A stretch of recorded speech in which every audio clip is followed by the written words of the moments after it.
embarrassing that I thought, oh, rather than go and have people disappointed, I'm just going to chicken out of this one and not bring people. And it looks like, but I was hoping against hope that you, Paul, would actually be able to see it. And who's with you? It looks like we have some other SLU members too, right? Yeah, well, we've got Trisha. Trisha's next to me. She's manning telescopes and all sorts of stuff.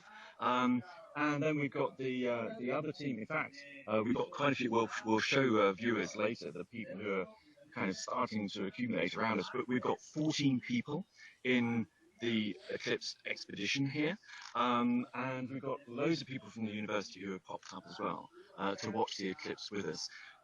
Now, you may have heard, Bob, students at the Spire Legacy School, they told us about what causes eclipse and why they don't occur every month.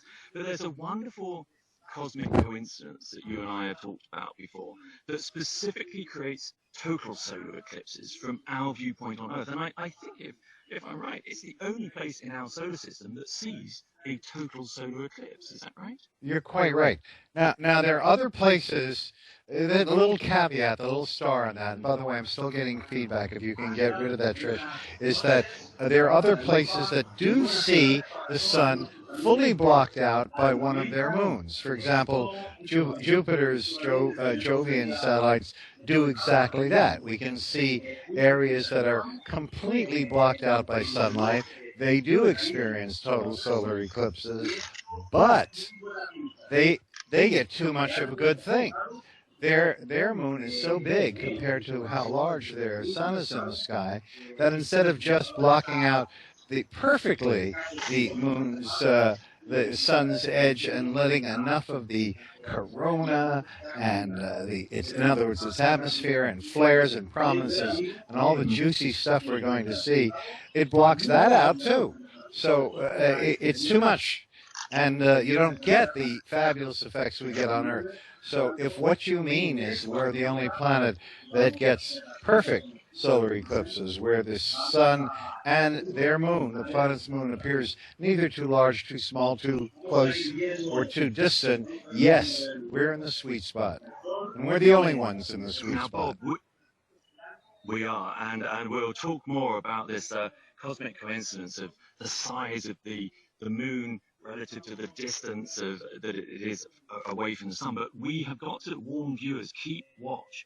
So we are expecting the partial phase of this total solar eclipse to start any second now. So we're watching this live video stream that is from these lovely cameras that we've got right next to us here.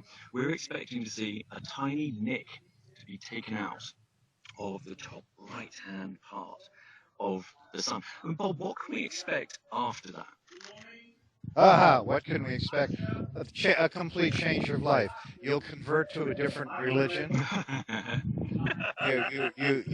We must fear for your wife, who's mythical anyway, because we haven't met her. We have to assume that many things are going to change in your life, because there are few events that visually will change a person forever, and a total eclipse is the only one. Proof of that is that some years later we had a beautiful event in Alaska of the Northern Lights, one of the best we've ever seen. About 40 participants in Northern Alaska saw perfect, animated, colorful auroras. You couldn't ask for more. And yet, I asked the survey, how many of you have also seen a total solar eclipse? Well, interestingly enough, 23 out of 24 had journeyed to see a total solar eclipse. And you know something? And by the way, I see first contact. You can see the sun now being touched by and guess what? 23 out of 24 people picked a total solar eclipse as being far more spectacular than even the mythical Northern Lights. So that's way up there. Wow. Well, that's especially, pertinent for myself and Trisha, because as you know, I covered two total eclipses with SLU, and both of them we've had kind of pretty cloudy conditions. But frankly, Bob, I know we shouldn't really say this, but conditions here are just looking absolutely perfect. So I And, think I'm going to see yes. my first true totality. Now, I'm going to give you, of all people, just because I've been to 9, I'm going to give you some like grandfatherly advice here, and that is you have your professional cap on. You're the person who knows how to do this, and Trish as well, how to bring this view to the globe, to millions, if not billions of people. You have a responsibility to do this. You know you want to narrate it. You want to help them explain what they're seeing. But this is like the attempt of trying to narrate the Big Bang, if you were there, or the Last Supper, or the creation of the Grand Canyon. Sure, you can go on, and you will with, oh my God, oh my God, oh my God. You know, you'll say things like that, but human words are inadequate to add to this spectacle. They really are. So, do what you wish. And I'm just telling the viewers that during our 2 minutes of totality, if there is some periods of silence during it, it does not mean that Paul or Trish have lost their tongues suddenly and have found themselves inarticulate. Even the great Bach,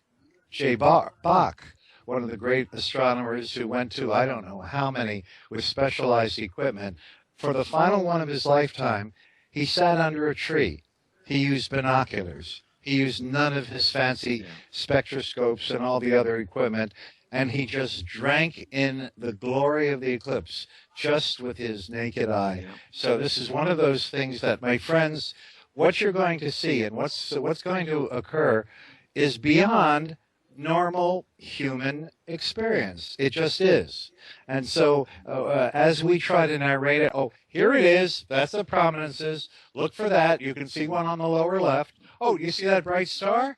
That's Venus to the upper right. Yeah, sure, we could give that information, but my goodness, if I had my druthers, I'd mention that during the lead up to the totality, and then during totality itself. It's a holy experience, so it's up to you to choose how much human language, and science that you think might augment that. Well, Bob, Trisha, and I, we've been sleep deprived for over a week now. So I expect actually all you'll hear is quiet sobbing, actually probably loud sobbing. Actually, now listen, Bob, we are going to be speaking to you shortly before totality, and maybe you can tell us then some of the things that Trisha and I and our viewers should be watching for during that phase. Right now, we are going to take a short commercial break, and when we come back, we have Slew Member's favourite solar physicist and BBC broadcaster, Professor Lucy Green, and she's going to be telling us about some of the phenomena we'll be able to see during the eclipse, including the chromosphere and prominences. So we will see you, and Bob, we'll see you back very shortly. And I'm so glad even there. You know, she's only been to a couple of them in her whole life herself. So I can't tell you how glad I am that you guys, of all people, are there for this. It gladdens my heart more than you know. So yes, see you a bit later.